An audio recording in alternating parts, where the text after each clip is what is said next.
We have the college football playoffs. There's drama. Notre Dame is trying to make it all about themselves. But we have a special guest here. We have Ben Stevens. If you guys aren't following Ben on Twitter, I think he's one of the best follows on Twitter. Ben, you're always putting out great stuff. Thanks for joining us today. I appreciate it. Thank you very much, Jake, for saying that. I'm not so sure I'm one of the best followers on Twitter, but I try to keep it fun, try to highlight the beautiful, special, and unique things that make college football what it is. So I'm glad to be here with you guys at a very dramatic time of the year, reacting to the college football playoff and everything that we have seen. Yeah, you definitely keep it fun. I think I crack up at one of your tweets at least once a day, but I will say I have a problem with your name right now. You missed a really good opportunity to call yourself Ben 10 instead of Big 10 Ben. Big 10 Ben is elite, but Ben 10 just takes you to the next level. Yeah, Ben 10 is incredible. I probably should have had like Big 18 Ben and seen the writing on the wall that 4 West Coast schools were going to be joining this league. But that is actually the branding of one of my best friends, Luke, who when I was hosting Big 10 podcast back in the day was like, dude, Big 10 Ben, you should do that. And I was like, you know what, Luke? That's not a bad idea. He is still asking for royalties, of which I do not have many. So maybe one of these days.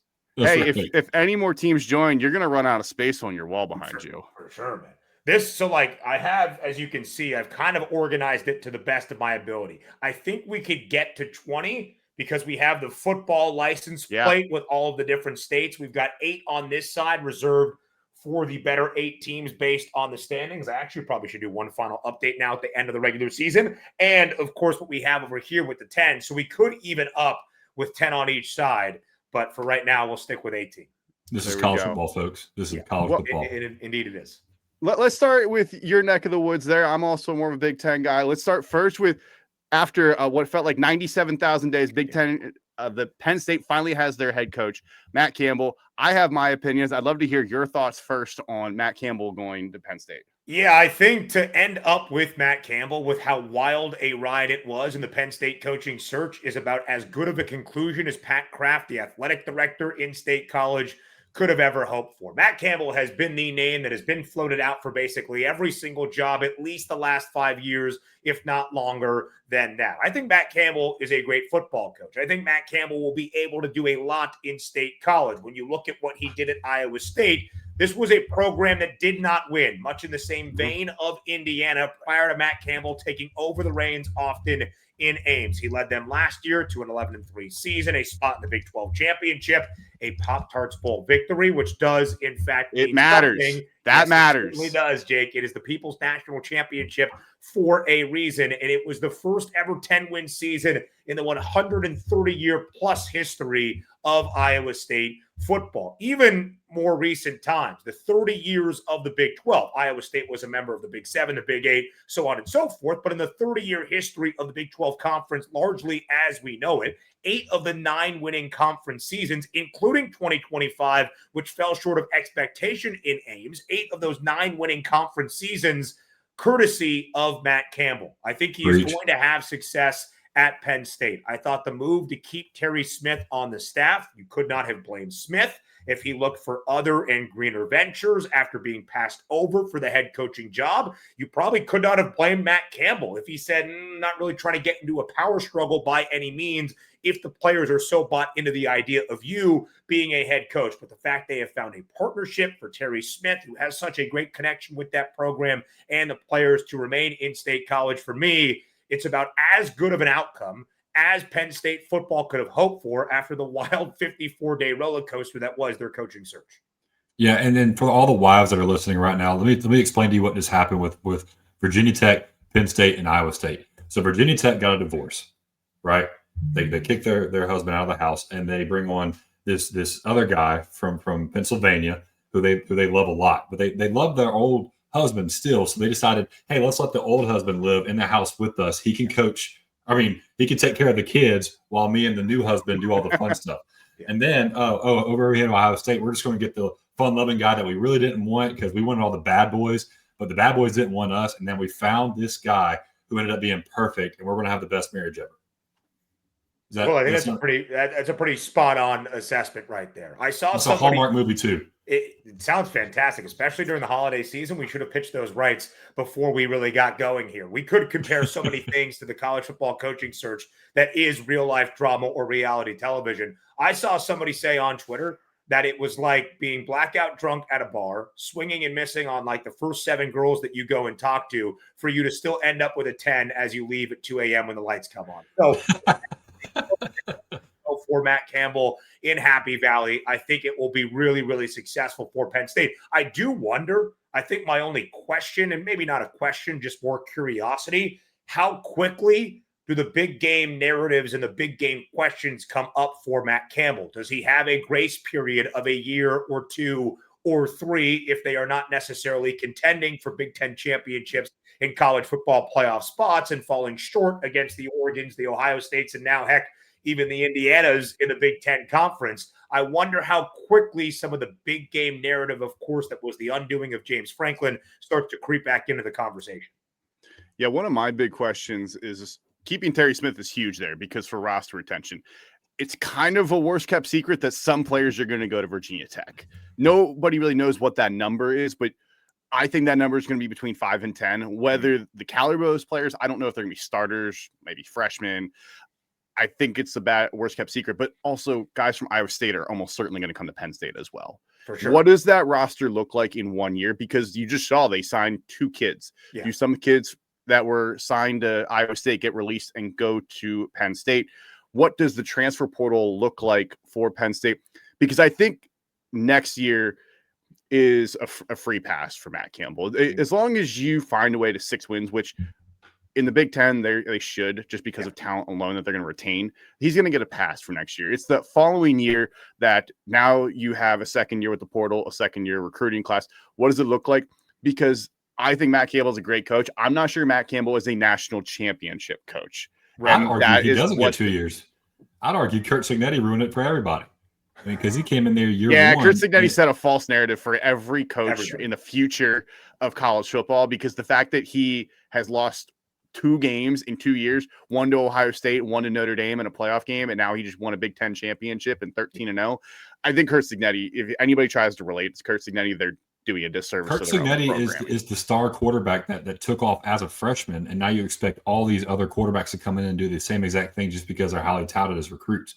It doesn't Kurt always happen Cignetti that way. is the 5'9" point guard who was a senior in high school, and between his senior year and freshman year, he grew 7 inches, and all of a sudden, he can pass, he can shoot, and he's got size now. And you did not expect it. Nobody saw it going into his freshman year in college. Yeah, Kurt Cignetti has ruined that for everybody, truthfully. Yeah. And a lot of people, because of the Big Ten nature of my heart, ask that question. How can we compare to what Kurt Cignetti has done in this magical 2-year window in Bloomington? And I always say, Kurt Cignetti is the anomaly. He is by no means the standard. He has not invented something just because of a different cultural landscape and an economic landscape in college football that can be replicated. A lot of people believe, because of the current climate of this sport, that you can get a Cignetti type figure that, one, at a lower level, can bring that overlooked talent with him. And if they have the NIL funding like Indiana does and is now spending, you can replicate or recreate what he has done for Hoosiers football. No.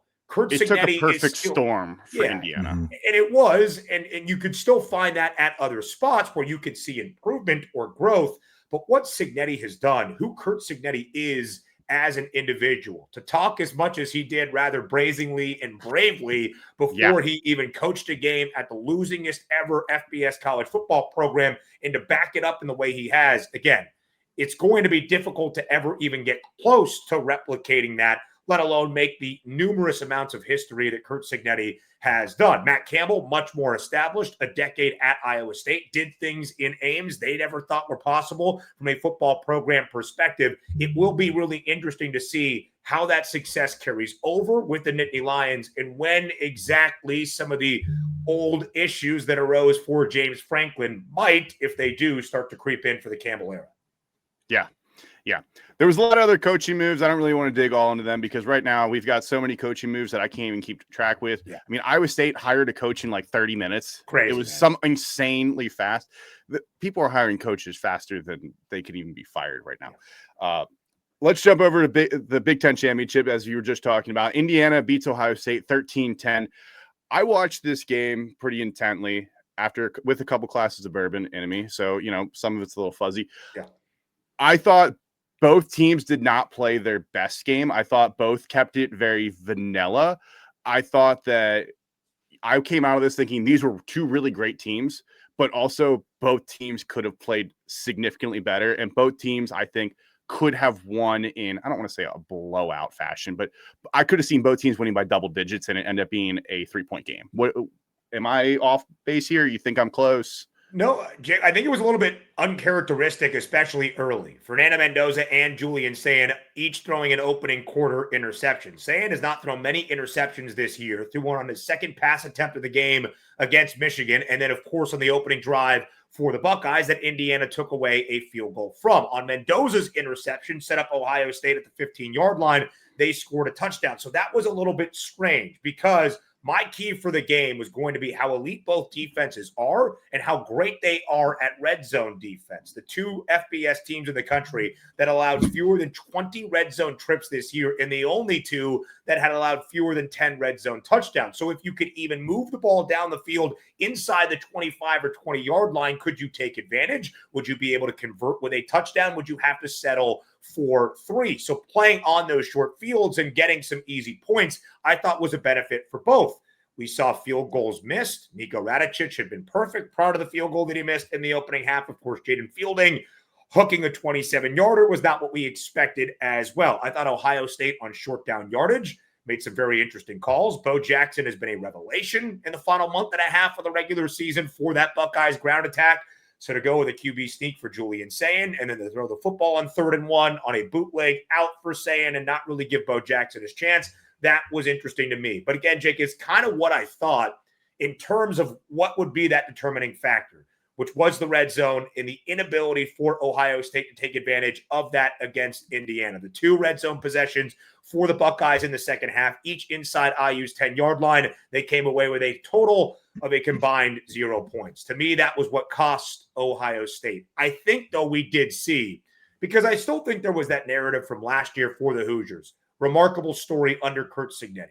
But a step up in class in competition was going to reveal their true issues, that they weren't truly ready to play with the big boys, were not nearly as elite or as physical or as special in any of the major units to get the job done. I think Indiana has proved this year that defensively, especially up front along that D-line, they are as good as anybody in college football, and I think the Hoosiers proved that on Saturday in Indy. I'll add to this too.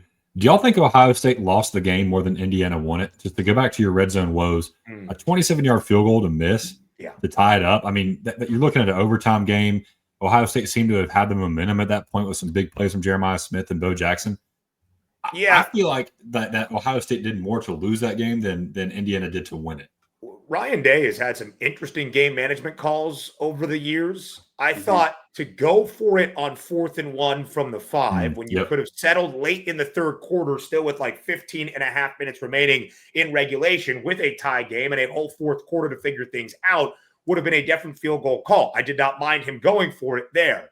But to be that aggressive, I know it was later in the game, so you feel as though you might not get another opportunity. But to be that aggressive late in the third quarter and not be that aggressive once again in the fourth quarter, still after the pass on 3rd and 1 from the 9, to not at least give the ball to your back and Bo Jackson to see what he could do with how talented Ohio State's offensive line has been all year, but they were getting wrecked a little bit by that Hoosiers front as well. I still found that interesting because, yes, the idea of winning a Big Ten championship was certainly at stake. But I think we saw in the implications for what it meant for the college football playoff, both teams knew we were not going to drop deep into the rankings. We were going to earn that opening round bye. You wanted to be aggressive to try to win the Big Ten championship, not play for the tie and hope you can hold on to the Big Ten championship. So yeah, very much to your point. I think it was interesting for Ohio State to make the decisions they did that almost felt like they were playing more conservatively, which is something the Buckeyes have not often had to do. They have never trailed in the second half in their 12 regular season games. Yeah, and Jake, you and I kind of talked about this too in the last episode.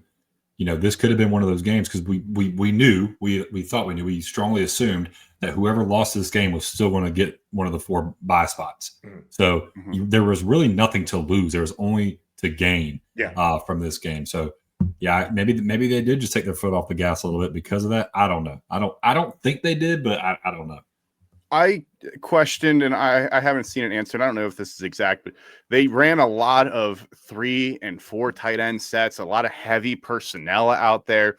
The last 2 drives for Ohio State, excluding the final 3 plays where they threw up the Hail Mary, 12 plays, 70 yards, 15 plays, 81 yards, and 0 points. And you get in the red zone both times. So it's not like Ohio State wasn't moving the ball. Right. And they moved the ball on Indiana. I mean, 15 play drives, that's nothing to scoff at. 12 play drive, that's nothing to scoff at. But you lose one because Julian Saint's knee goes down early on a 4th down. And then you lose the other one because you miss a field goal. I guess I didn't understand some of the play calling for how they were trying to function. It felt like they were trying to rely more on the tight ends when you have arguably the 2 best wide receivers in the country. You have Carnell Tate and Jeremiah Smith, and you're pulling Carnell Tate off of the field on some of these 3rd downs. And I thought Carnell Tate got hurt. Well, I saw some speculation. Maybe he's still not 100%. Yeah. And same with Jeremiah Smith. I mean, those guys have both been battling some. There's been some speculation that maybe they're still not 100%. And I guess maybe that's true. Maybe it's not.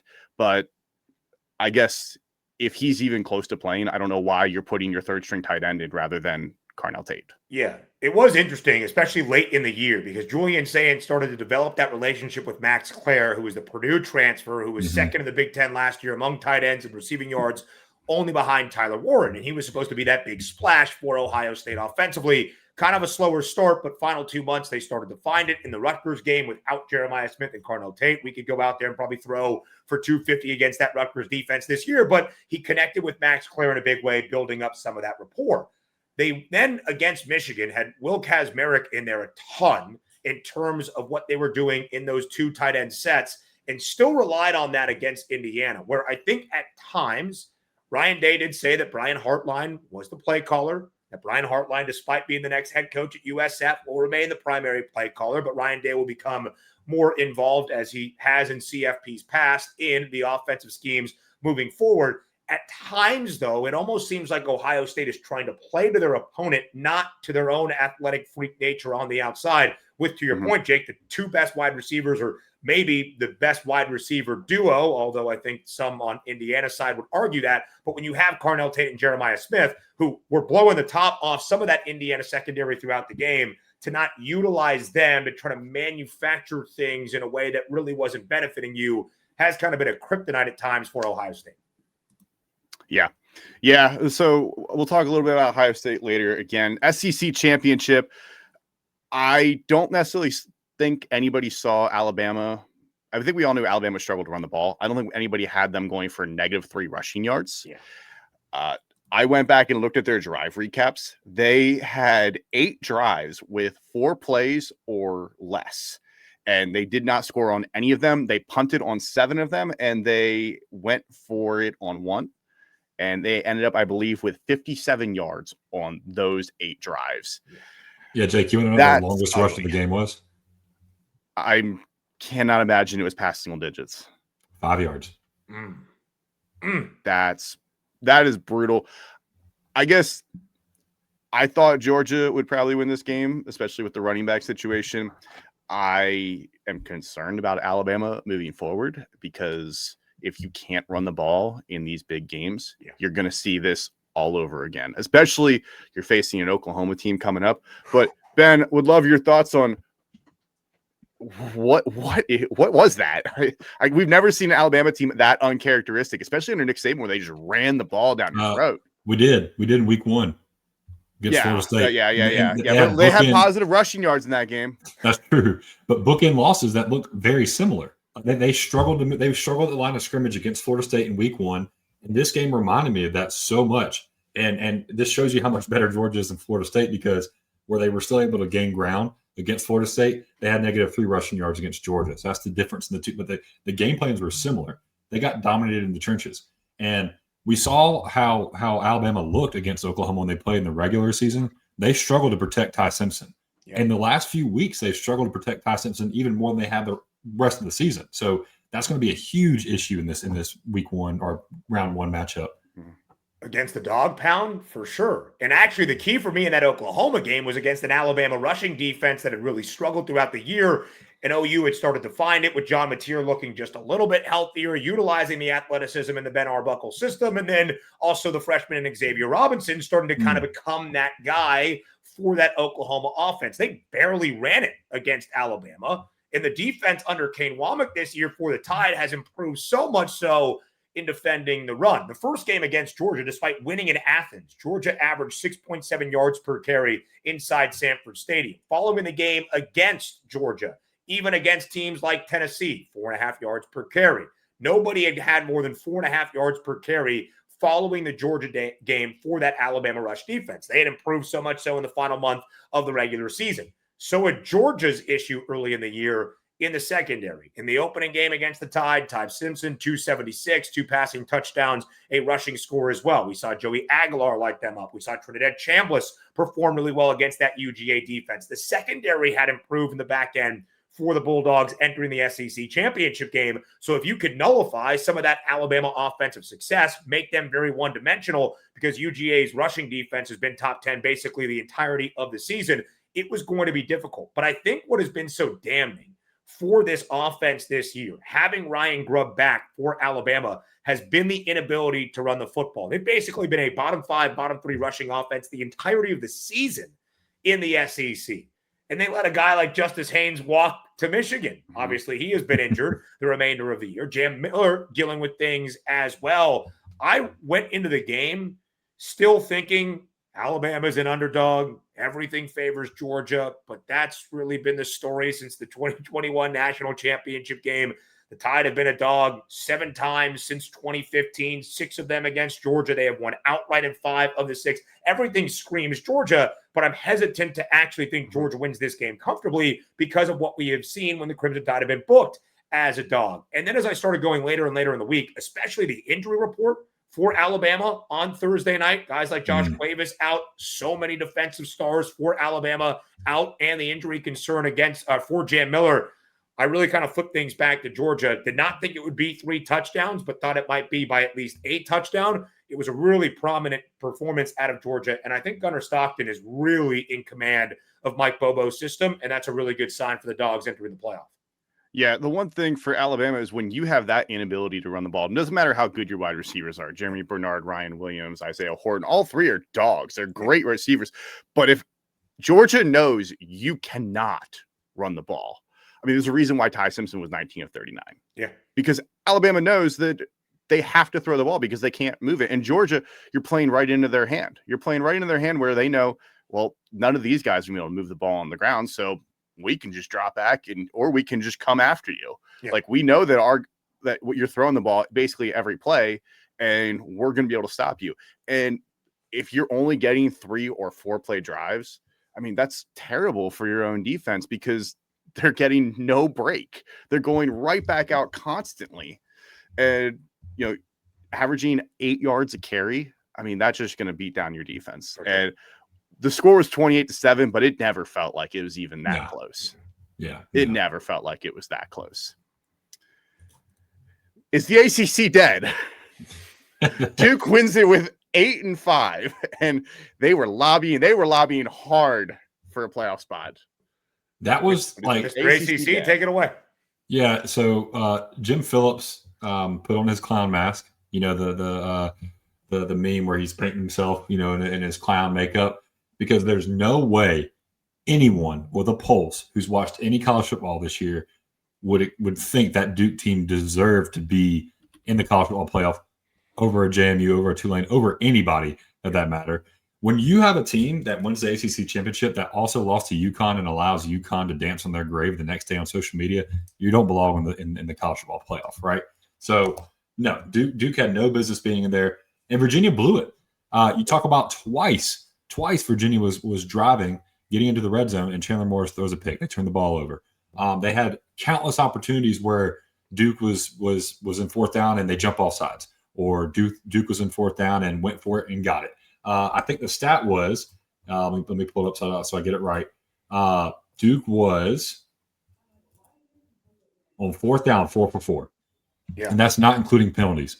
So if you take that away too, they're 5 for 5 or 6 for 6, which is insane. And this lineup, this box score, obviously it hits me at home a little bit more. When they played Clemson, they were 7 for 7 on fourth down. Mm. They must have saw something in Virginia's defense, just like they saw in Clemson's defense, that they could expose as long as they had at least 5 yards. I mean, they were going for it. There was one time they went for it on 4th and 8, got them to jump, and then converted it, organically. So hats off to Duke. Hats off to Manny Diaz. He dropped his nuts in that game and said, I'm going to do whatever I can to win this game. I'm not going to lose it.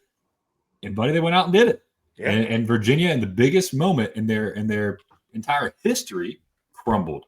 And that made me so sad because this is the best season we've seen in a very, very long time for the Wahoos. Yeah. I've been a huge proponent for the Cavaliers this year. I expected them to go 9-3. I expected them to be in the hunt for the ACC championship. They even overexceeded my expectations coming into the year. And then just to get into this moment and fall apart was very disheartening. And honestly, Notre Dame should hate Virginia right now. Because if Virginia did their job, I think Notre Dame gets in, and it's not even a question. Because I feel like, if I put my tinfoil hat on, Miami gets in over Notre Dame because you have to have a representative from each Power 4 conference. Yeah. Hunter Yurachek can say that had no factor in the committee's determination. We would expect him to say that. We have no idea if it's true because everything that happens in that weird meeting and boardroom in Grapevine, Texas, we have no idea what transparently takes place. But really, to what the ACC championship game was to me, it was Manny Diaz and Duke saying we have nothing to lose. We don't care if we cause chaos or absolutely erupt everything for this conference in the college football playoff. Darian Mensah has been great all year. What I thought Virginia was going to do well against Duke is what they did well in Wallace Wade in the regular season matchup about a month prior, which was run the football. Jamari Taylor, at least by his standards, a little bit of a no-show in that game against the Blue Devils. And I thought then, secondly, what Virginia would be able to do with Chandler Morris was take care of the football. 7 interceptions this year for Morris entering the ACC championship game on Saturday in Charlotte. 3, weirdly, in that win on the Friday night against Florida State in overtime. 2 in the regular season game against Duke. Duke's issues this year have really been turnover margin, failing to take advantage, as we saw in the regular season matchup against the Hoos, did not plague them in the ACC championship game. And it was a Duke defense that had really struggled all year, which is often a staple of Manny Diaz-led teams, that performed, I thought, really well on Saturday night against UVA. It's a missed opportunity for Virginia to capitalize on a historic season. They would have played in the college football playoff. Of course, that out the window. I did love the politicking for Duke. Manny Diaz did it live on the air after winning the conference crown, thinking that they could get to the college football playoff. Not quite. But I also do think we've talked so much about like what the future landscape is going to be in college football because of the determinations that were made this weekend in the college football playoff. And I think many have rightfully pointed out this is not so much a CFP thing, but it's a sign of the times in conference realignment. There are 18 teams in the Big Ten. It does not always work that 1 versus 2 ends up in your conference championship game. Yeah. And if you are relying on the old school tiebreakers that used to decide divisional champs that would then square off in a conference championship, when you have 17 schools that do not all play each other, there needs to be a new age type of thinking, especially if you are going to look out for the best interest of your conference. That's where like the CFP rankings or the highest rated power rated team, whatever you want to throw in as that metric of determination that gets the best team in your conference, if there does come down to a tiebreaker scenario at the forefront, I think schools are going to start to incorporate that or leagues are going to start to incorporate that in their tiebreaker procedures moving forward.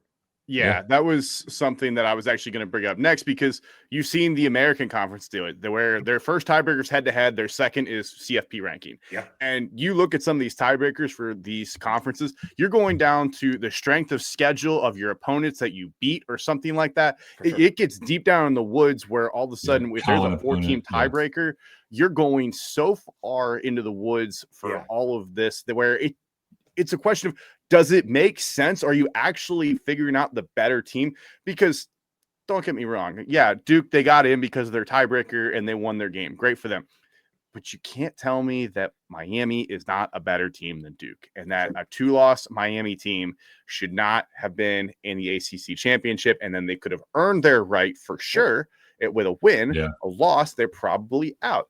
And I think you're going to see this change for sure in the ACC, and it wouldn't shock me if it's in other conferences, because now that you have seen the horror story come true, you have to make a change and understand that if you get down to that 3rd, 4th tiebreaker, Are you really getting to the bottom of it? Or is it actually, hey, we need to get this solved more direct? And even if it's a potentially biased panel, guess what? You're choosing between potentially the 5th ranked team, or I guess it'd be more like if you want the 10th ranked team or the 20th or unranked team. Yeah. It makes more sense to have the best teams play in your conference championship. Yeah, and I got a couple of things to say. To bring it back to the game for a second, I want to give some kudos to Duke in a defense that struggled mightily all year. They showed up this weekend and held Chandler Morris to -3 yards rushing. That does not happen. Chandler Morris is electric with his legs. So hats off to them. I want to make sure I give them their kudos. I want to sit there and dunk on them the entire time. They did go out there and they proved it on the field. Yep. Another thing I want to say, the ACC has trumped their own rules before. In 2020, Clemson was supposed to play in the ACC championship, and I believe it was supposed to be against Virginia. And the ACC said, not no, but hell no, we're putting Notre Dame in there. Yep. And they played Notre Dame in 2020, so that Notre Dame would have an opportunity to get into the college football playoff, and we'd have a better product in the ACC championship game. Yep. I believe it was Virginia. It might have been a different team, but they have done that before. The Big Ten did it back in 2020 as well. Now, 2020 to me is kind of like a caveat. Yeah. It's a weird year because Big Ten did that with Ohio State as well. They put Ohio State in over Indiana. Yeah. And I don't want to waste too much time on the ACC, but the ACC in the past 3 years have burned bridges with Clemson, Florida State, Notre Dame, and I mean, I wouldn't doubt it if they burn bridges with their next biggest product, and that'd be Miami. So I don't understand what Jim Phillips is thinking over there in the commissioner's office in Charlotte, North Carolina, but you're killing your biggest cash cows, and instead of trying to mend the relationship, it's like he's just stoking the fire even more and more. And I haven't read his statement. He did come out and say something about Notre Dame today. I haven't read it yet, but buddy, you better be on the phone with their athletic director right now trying to fix that right now. Big time. Big 12. Don't want to spend too much time here. It was a blowout. Texas Tech took to them. I called the police. Yeah. Looked similar to the first one, honestly, Yeah. with the total score. Texas Tech just handled them. BYU, I thought they were going to be in it because they moved the ball on that first drive, and then that defense just took over. BYU was making mistakes. They couldn't keep the ball in their hand. They were missing field goals. And I mean, Texas Tech's defense, I mean, I'll just take this straight into the college football playoff. Texas Tech gets the 4 seed. Obviously, if you haven't seen the playoff, I don't know what you're doing at this point. I'm not going to read the whole thing. If you're listening to a college football podcast and you don't know the 12 teams that are in it, I'm sorry. Go look it up yourself. Texas Tech is the 4 seed to me is an incredibly interesting one. Clemson's the 1 seed, by the way. Yeah. In the 2035. In the Pinstripe Bowl, maybe, but not quite in the college football playoff. Hey, Penn State and Clemson matching up. That's awesome, man. I'm fired bowl up. Game, just like we all thought they would. On a cold, rainy, whatever random day between Christmas and New Year's Day that it falls in Yankee in a Stadium, baseball stadium. That the is the 27th at noon. That's just like we drew it up, baby. We manifested it. That is, to me, that is beautiful. It's one of the beautiful things about bowl games. It's why all bowl games should matter, but I'm sure we'll talk about that a little bit later on. This to me with I'll let you give takes if you think JMU has a chance against Oregon. And personally, I don't think there's even a remote chance. They're a 3-touchdown favorite. It's in Autzen. I have a hard time thinking JMU is going to go cross country into Autzen and beat a team that is clearly more talented, who may even get some pieces back if there's rumors that Evan Stewart might be back playing at that point. Wild. And you would think as well, Jake, that probably DeCorian Moore starts to get healthier and Gary Bryant starts to get healthier and Kenyon Sadiq, who has even played, gets even healthier. Yeah, it's going to be tough for James Madison. And we're going to do it. We're always going to do it.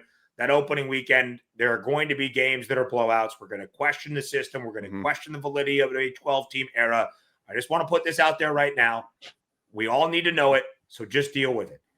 In the 4-team era of the college football playoff, a decade, the average margin of victory in the semifinals, we had 20 of them. The average margin of victory in the CFP semifinals, when there was only 4, was 17.9 points per game. Only 7 of the 20 were decided by a single possession. Even in the national championship, the average margin of victory in the 4-team era was 22 points per game. So things are lopsided in college football because that's just how this sport works. It will always be like that. So last year in the opening round, when it was 19.3 points per game on average in those 4 matchups in the first round of the first ever 12-team college football playoff, and everybody lost their minds, it's what happens in college football. And it is not necessarily after the fact what we should be pointing to is why this system does not work based on the guidelines of what the system is. We can get mad at the system. We can get mad at the process that the selection committee goes through, because believe me, I am. But if James Madison loses by 3 touchdowns to Oregon, that's what the odds makers expected to happen. And that's more of the ACC and certain leagues being too big. They didn't put their best teams in the forefront to be in a conference championship game. Just needed to get that out there now. And I'll add this. Does JMU have a chance against Oregon? Thousands of years ago, when college football was founded, we had Israelite Tech versus Philistine State. And there was this great big quarterback, 5-star Goliath, who shows up to the battlefield, and he's just slinging the thing all over the place. Well, in comes little Diego David, and has a little sling, and can sling the rock anywhere. He can run. He's agile. He gets after it. Odds, the Israelites were out there, and they were putting odds on the game, and they had about a 30-point spread on where David's guts were going to go when he got blasted. And you know what? David won. David won. Good. So there's a chance because they're playing on a football field. Good. Damn it. We should celebrate underdogs. We should like the idea of an underdog. We should like overcoming adversity. We do that in every other area of sport and in life. In FBS college football, we get mad at it. We question the systems that allow it to be the case. Access is a good thing. It is a good thing for the regular season. It is a good thing for 90% of the college football season to have more programs believe and have the confidence they can compete in a national championship system. That is a good thing. And shame on you, Notre Dame, who came from the Abraham system, the Abraham coaching tree. They should be the biggest Israel Tech, out of the fan, out of anybody out here, and they're the ones trying to put them down. Shame on you. Terrible.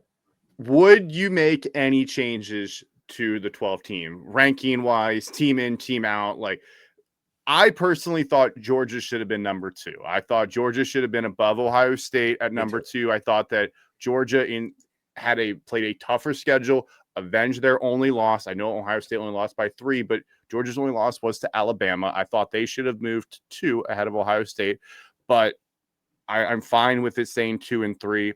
I also personally would have had Texas A&M ahead of Ole Miss. I think if you're going to punish Florida State a couple years ago for not having their quarterback, Ole Miss does not have their head coach. I think that has to count for something. And then I'm okay with Miami being ahead of Notre Dame. I'm annoyed that for 5 weeks we had Notre Dame ahead of Miami. But to me, head-to-head has to matter. No doubt. I thought they would put Notre Dame in, but I think head-to-head has to matter when you talk about comparing 2 teams. You saw who won. I know it was back in week 1, but we have it on record. We have seen these 2 teams play, and we know which one won. It has become a rather weirdly controversial thing in college football that the idea that wins are better than losses, or wins matter, or game results matter is a controversial topic. I will never understand it. So yes, Jake, to your point, I thought Miami should have been ranked ahead of Notre Dame, basically from the second set of rankings when they started to put them close enough. The first week, when I think at the time the committee chair, Mac Rhodes, went out there and said they're not in the same sample of bracket pools. Okay, you didn't think they had the same resume because Miami had struggled against SMU. All good. They had dropped 2 of their last 3. They weren't looking great. You wanted to highlight why a team like Notre Dame might be in front of Miami despite losing to Miami. You probably should have spoken more about what the Fighting Irish had done, quality of victory against teams that were above 500, so on and so forth. The committee, of course, does not do that. I do not have an issue ultimately with Miami being ranked in front of Notre Dame, the Canes earning that final at-large spot into the college football playoff. Heck, although I think it should have been Miami and Notre Dame in favor of Alabama for the final 2 CFP at-large spots. If you would have had Alabama at number 9, Miami at 10, and Notre Dame at 11 in terms of the actual rankings at the end of the year, and that was the first time we had ever seen some sort of rankings reveal or a bracket, I could have believed you. My issue is not necessarily the order or the teams that reach the college football playoff. My issue is with the selection process. It's with the weekly rankings. It's with the committee actively hurting itself and hurting the sport of college football because they go out there week in, week out, whether it's Hunter Yurachek or many committee chairs previously to him. They say something asinine after something else asinine. They put their foot in their mouth and they dig themselves in their own process into a super large hole that they cannot get themselves out of. And it makes us, as the college football public, feel insane for trying to figure out what their logic or rationale was for the decisions they made all along to completely contradict themselves, not somebody else, themselves in the selection process at the end in the one that results in the 12-team bracket. Yeah, it's just, the week prior where Alabama moves ahead of Notre Dame because of their win over Auburn, a team that had fired their head coach. Meanwhile, Notre Dame had handled business. That to me was Alabama's making the college football playoff because they're in it. Yeah. Instead of, we all have eyes. Auburn's not that good of a team. There's a reason Hugh Freeze got fired this year. They have talent. That doesn't mean that they're a great team. Lots of teams have talent. Doesn't mean they're good football teams. But I digress. Let's actually talk about the teams that made it the playoffs here. To me, when I look at this bracket, I think Georgia has a sweetheart path, at least to get to the semifinals, because I think Ole Miss and Tulane, they played already once this year. I have a hard time thinking that Tulane is going to uprise and beat Ole Miss. I understand Pete Golding's taking over. We'll see how he can coach. The game is in Oxford, though. Some of these game locations are very difficult locations. Autzen, College Station, Oxford. Where's the Norman. Yeah. But I have a hard time seeing Tulane going into Oxford, beating Trinidad Chambliss and that Rebel team. Granted, I love Tulane. I like Jake Retzlaff. I think he is a great story.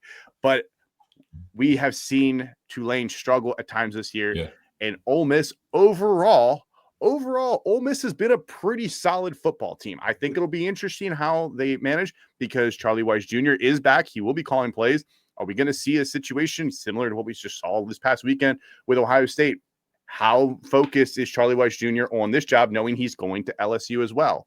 To me, I look at Georgia and I see if they should have a good chance to beat Ole Miss. I think they already did it once this year. Yeah. That if Ohio State were to get knocked off by, I think it'd be A&M. I don't think Miami can beat Ohio State. I have a hard time seeing that. I think Georgia has a very good shot to make it to the national championship. Yeah, two things. Tulane also comes from the Abraham coaching tree. So that they certainly do. No doubt about it. And then second, go ahead. Wired, the committee does not want Georgia and Texas A&M to play each other. They refuse to allow Texas A&M and Georgia to play each other, which is why Ohio State got the second seed and not Georgia, because they will not let Texas A&M and Georgia play for some freaking reason. Yeah. I don't think they've played each other since they've been in the SEC. I don't think they have. I know Georgia has not gone to Texas A&M for sure, but I don't think they've SEC West. A&M did not play Georgia last year. No.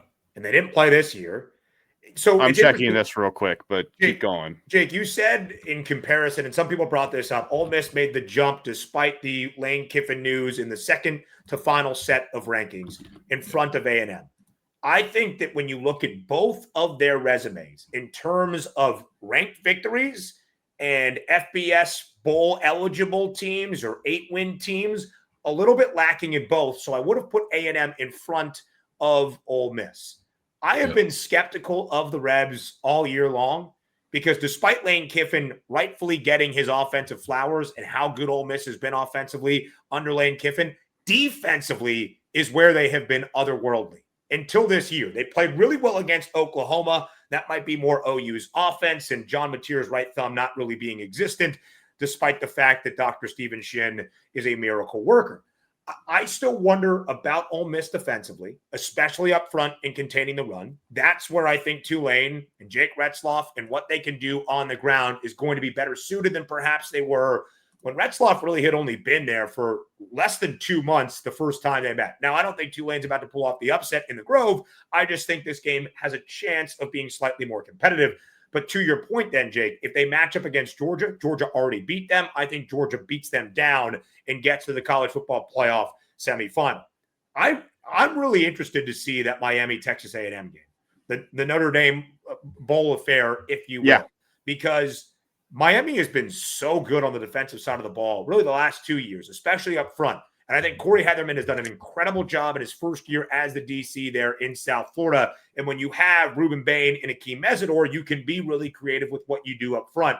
I'm really interested to see how Miami looks defensively against A&M in terms of what Marcel Reed can do. I actually, if I had the early bracket projections, would have Miami knocking off A&M in College Station, and playing Ohio State. And I think that game could be interesting. I think Ohio State probably gets back to the national championship game. It's just the way I think about the Buckeyes, despite what we saw with some of those interesting late game decisions on Saturday in Indianapolis. But I think we are going to see Ohio State and Georgia in the college football playoff semifinal. And that's going to be an awesome game, an awesome, awesome game. But I do think Georgia's path, to your point, Jake, is very favorable. One point about the Tulane game is Trinidad Chambliss. It was only his second game starting as well. So now we have a 10-game starter, Trinidad Chambliss, versus a full season of Jake Retzloff. Maybe a little bit more competitive there offensively, but obviously Trinidad Chambliss has been well above anybody's expectations for a Division II quarterback. Yeah. Your point about Miami, though, I want to talk about that game because to me, that is the biggest game of the weekend. We've already seen Oklahoma and Alabama, but Marcel Reed, explosive offense. Yeah. Carson Beck, shotgun blast. We don't know where it's going to land. Will, I mean, you've watched plenty of Miami this year. Will is our resident Miami hater. So for Miami to make the playoff, it hurts his soul. It does a little bit. And it's, I mean, well, hey, I didn't hate Miami until this offseason when I predicted them to go 7-5, and I've gotten called every single name under the sun except for the one I got on my birth certificate. Yeah. And rightfully so a little bit, but I also have a little distaste for Carson Beck. Yeah. And here's why. I think he garners a lot of hype and publicity because of his name, his recruiting profile, and because of what he can do on a football field. Mm-hmm. What he does on the football field does not garner any of those things. And I think that's what makes this one of the most intriguing matchups is you have Marcel Reed, who's one of the most polarizing quarterbacks, meaning he can either blow the play up, make it look horrible, or make something out of nothing and it's the most explosive play you've ever seen in your entire life. Carson Beck, the same thing. He's a surgeon sometimes, but he's a surgeon with threats. And he goes to go make the cut, and he slips, and there's a pick. And then once he makes that pick, it's all over. Shout out to my folks that are listening with threats. I'm sorry. Yeah. But in all seriousness, like you get such polarizing results from two very, very talented people. And I trust Marcel Reed's downs more than I trust Carson Beck's downs, because when Carson Beck is down, he's turning the ball over. When Marcel Reed is down, they're punting. And I think that's the biggest difference. However, if you get a game like Texas A&M showed us in the last 3 games with South Carolina, with with Texas, if you get that kind of performance from A&M and what Miami's been doing lately, you're catching each other in the wrong time of the trends. Sure. And Miami could go into College Station and put a beating on them. I mean, it could happen. It could happen. I have Texas A&M on there, but out of all the first-round games, I'm the least confident in that one. Texas up front, very similar to what Miami possesses, I think, talent-wise up front on the defensive side of the ball. And we saw what that meant for the Aggies offense, and they were struggling, really struggling against that Texas defense. Can Ruben Owens break free and open things up for Marcel Reed to find his wide receivers? Perhaps, but that's going to be the key on that side for sure, just to open up the offensive play against a really stout Miami defense that I'm not sure gets the credit they deserve, at least along that D-line and in the front seven. But really, the point is always Carson Beck. It has to be Carson Beck, because when he is at his worst, it is turnover worthy after turnover worthy. 6 of his 9 interceptions this year in the 2 losses. 4 in the game against Louisville, but even 2 against SMU, and critical mistakes in that game against the Mustangs. So if he can play clean football against an A&M defense that I think Miami will look to establish the run a little bit more with Mark Fletcher Jr., Malachi Toney all of a sudden going back to his high school days and taking so many Wildcat snaps, I'm not so sure he might even equal what Carson Beck does in terms of that shotgun position. I really think Miami is a good football team in this spot, despite being on the road in College Station at Kyle Field, because of their defense first being able to maybe contain that A&M offense and slow them down. I've been more of a Miami backer than I expected myself to be this year because of believing in the head-to-head and that result ultimately mattering. So campaigning for Miami anytime I've had a platform or a show to do so. And because of that idea of wanting that head-to-head to matter, and for Miami and Notre Dame to get jam-packed next to each other in the rankings so the head-to-head would carry the day, kind of believing in Miami down the stretch, I bet on them against Virginia Tech to keep the Hokies under 15.5. A couple of run plays didn't go my way. All right, I laid the wood on Miami despite being in the Steel City against Pitt because I knew how good that defense was, and we saw it come through for the Hurricanes. I think Miami can make some noise against A&M. Well, think about this too. Is this not the most salt you could put in Notre Dame's wound too? Oh yeah. The two teams Oh, they yeah. could have gotten revenge over are playing each other. I mean, that is the Notre Dame slot. If you look at the first 4 rounds, you have the rematch with Ole Miss and Tulane, or the missing head coach bowl. Yeah. You've got Oregon versus JMU. That's Tupac and Biggie, West Coast versus East Coast.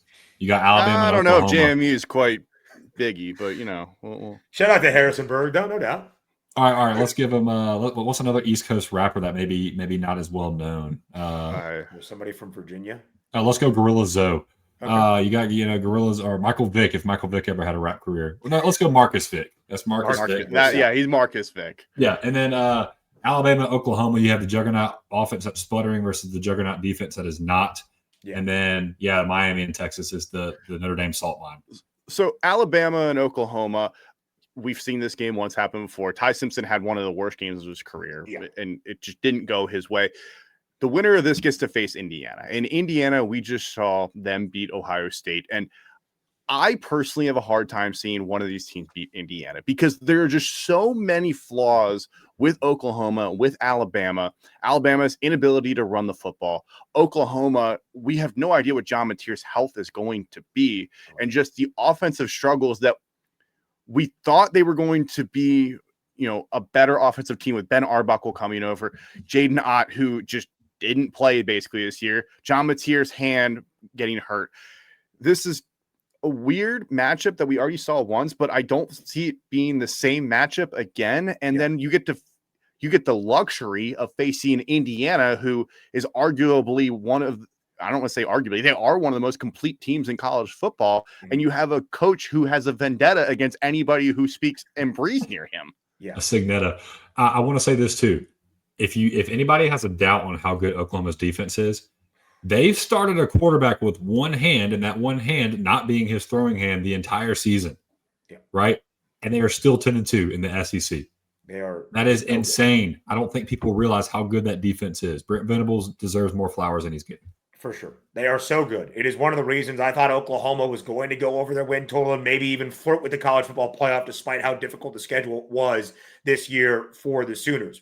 That defense first, because if you looked at some of the numbers last year in 2024, despite the overall averages not looking all that great, if you dove in with how much onus was on that OU defense and how often snap count wise they were on the field to put up some of the yards per play, points per play, rushing yards per play numbers that Oklahoma did in 2024, I thought was only going to improve with a more balanced attack in 2025. And frankly, it hasn't been all that much more balanced on the offensive side. I wonder how an additional week of rest will look for John Mateer and that right thumb. Still not entirely sure what he is capable of doing when it comes to attacking downfield. Isaiah Satania has been really the only bright spot of that OU offense throughout this season from a playmaking ability. But I'm going to trust, much like was just laid out, Oklahoma's defense being the best unit of the 4 in this football game and still thinking OU wins because OU won that game defensively because of the 3 turnovers caused and the 17 points resulted from it, despite the offense literally giving you nothing. And I said I thought the first time they played in T-Town, it was going to be Xavier Robinson kind of taking over as the freshman back to reinvigorate this offense and a healthier John Mateer. They still did nothing with short fields, but they were able to take advantage of those turnovers and, of course, the pick 6 that happened for the Sooners defense as well. So I still think Oklahoma, I give the slight edge to.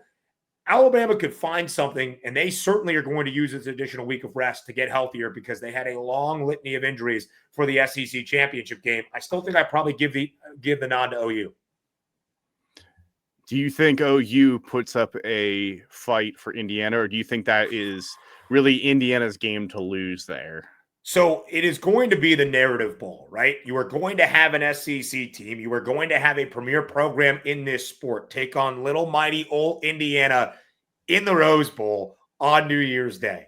There will be all of the attention that comes with that. I still think there is, even in the back of my mind, and I have as closely followed the Indiana resurgence as anybody and have hoped for it. The reason I am Big Ten Ben is probably because of me campaigning for Indiana to get a better New Year's Six Bowl way back in 2020 when Tom Allen was the coach. I actively root for, even though I should not at times, the Hoosiers, and I still, some even deep part of my mind, still thinks of it as Indiana taking on either Oklahoma or Alabama in the Rose Bowl and wondering if they are ready for that challenge. Mm-hmm. But we have now seen it twice, and we've seen it beyond that. In moments where we thought Indiana was going to crumble on the road in Autzen, that line opened at double digits in favor of the Ducks. Everybody and their mother ran to the window to bet on Oregon because of the step up in class. Line worked to Indiana. Not only did they keep that game close, they won it outright by double digits. Same thing happened in the Big Ten championship game, got the better of Ohio State. And at times this year on the road against Iowa, against Penn State, when it felt like this magical story was going to come crashing down,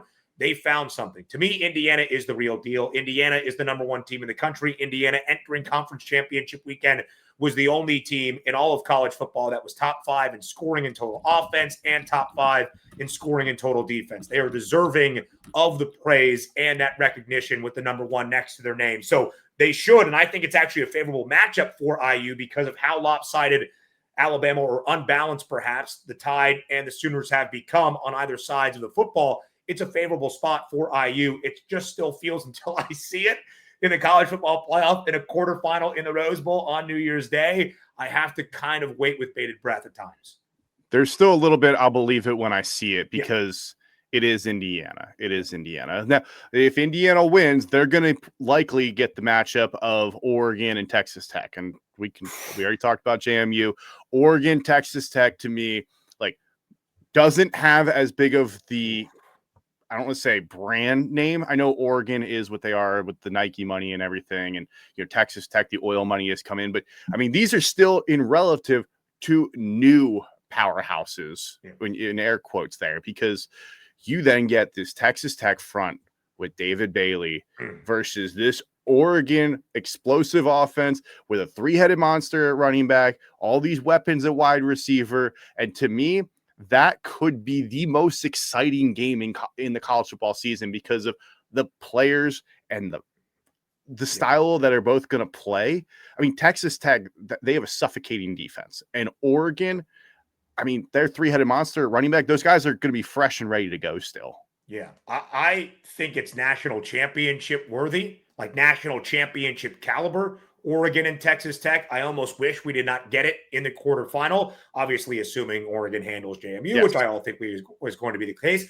I was kind of hoping this game would be a CFP semifinals. One of the reasons I kind of hoped that Texas Tech might be on the other side of the bracket, moving up to 3, if Georgia moved to 2 and Ohio State fell to 4, whatever that was going to be. Don't think the committee wanted Oregon, Ohio State in the quarterfinal once again for what that might look like from a bye perspective. However, I really have believed in this Oregon team all season long. I think Oregon gets overlooked at times for physicality they present on the defensive side that we do not think of when it comes to Big Ten football and the Oregon Ducks.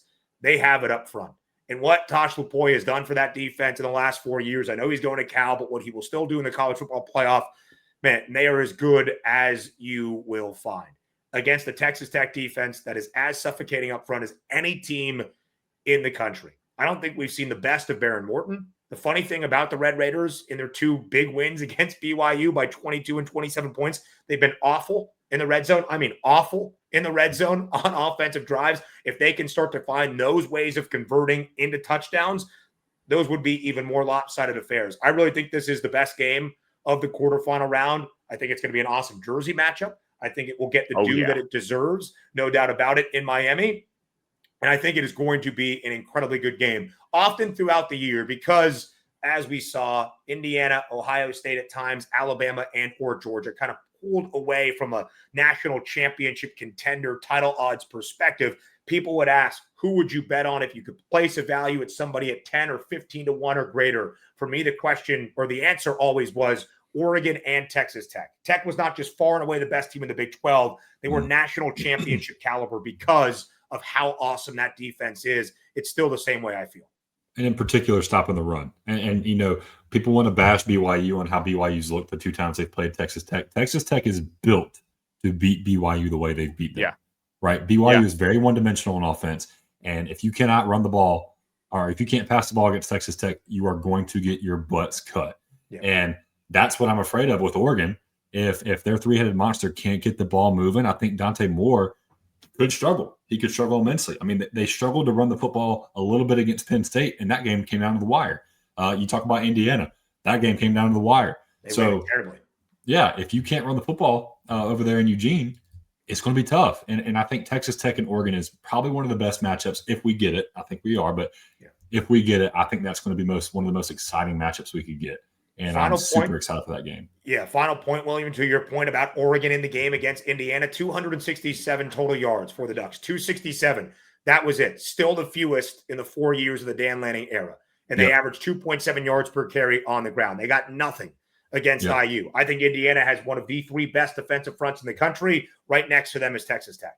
So that could be a recipe for sure that they will be looking at in the preparation for that game to try to slow things down for Oregon, because if you make Dante Moore beat you, he has the talent, and I think he'll get some more talent on the outside to do so. But anytime you can make even the most elite offenses one-dimensional, that's your recipe for success. Yep. Yeah. 2 questions, and then we'll let you get out of here, Ben. We got Army-Navy this weekend, so you need to make your pick, Army or Navy. And who would you pick at the Heisman? We all think Mendoza is going to win the Heisman, but who would you vote for as the Heisman? I'm assuming, unless you have a Heisman vote, don't tell us. No, I do not have a Heisman vote by any means. I wish I did. Navy wins the football game. Navy's awesome. There's something that is always going to be awesome about Army-Navy, and because it is a rivalry, weird things happen. I think Blake Horvath one final time goes out for the mids and gets the job done. I like Navy in that game. 38.5 the total, by the way. Defenses stink this year. We're going over in Army-Navy. I know that doesn't sound very patriotic of me. Secondly, Heisman Trophy voting, it is Fernando Mendoza. Diego Pavia has been unreal in the month of November. It's not enough based on where Vanderbilt was. I thought for quite some time the winner of the Big Ten championship game and whatever quarterback brought their team to a conference crown would end up winning the Heisman Trophy. To me, that is Fernando Mendoza. Is he the best player necessarily at his position, most impactful? To me, that's probably Jeremiah Love for Notre Dame. I was going to say, Jeremiah Love might be the best overall player in the country, but I think that I would give this to Mendoza. I'm also taking Blake Horvath in Navy. Will, I'll let you get your picks in real quick. Yeah. I mean, normally I'd pick Army because my father-in-law, 30 years in the Army, but got to go Navy. Listen, Alex Teska, awesome. Eli Heidenreich, awesome. Do not be surprised if Navy throws for like 200 yards. That's how dynamic this offense has been. By the way, I believe I saw this correctly.